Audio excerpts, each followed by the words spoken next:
2 महिने आपण सगळे एकत्र होतो. संदीपचे मी आभार मानतो. आणि त्याप्रमाणे सर बोलले की पहिल्या दिवशी आम्हाला जो अनुभव आला, संदीप सर लेक्चर सुरू केले, त्यानंतर संदीप सरने ज्याप्रमाणे आम्हाला एक्सप्लेन केलं त्यांचे जे सब्जेक्ट होते, तर फार छान प्रकारे त्यांनी आम्हाला समजून सांगितलं. प्रत्येक कन्सेप्ट क्लिअर केलं.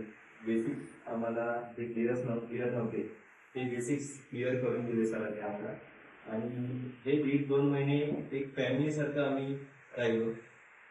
आमचे लेक्चर 8:30 ते 10 असे असायचे, तर आम्ही वाट बघायचो की कधी 8 वाजतात आणि कधी आम्ही लेक्चर्सला अटेंड करतो. तर फार छान एक्सपिरियन्स होता सर. आणि ऑनलाईन क्लासेस त्याप्रमाणे आमचं प्रॅक्टिकली फार छान प्रकारे झालं. साईट व्हिजिट छान झाल्या. प्रत्येक पॉईंट्स कुठे इन्स्टॉलेशन कसं असतं हे छान चांगल्या प्रकारे समजून सांगितलं. लायब्ररीचे प्रकार समजून सांगितले. सगळ्या टीमचे संदीपचे आभार मानतो. स्पेशली संदीप सर आहेत, माझे सर कालवे, त्यांचे मॅडम सर, म्हणजे सगळ्यांचे आभार. सगळ्यांसाठी एकदा जोरदार टाळ्या आहे. मॅडम फार धन्यवाद. तुम्ही आम्हाला ऑपॉर्च्युनिटी दिली ती काहीची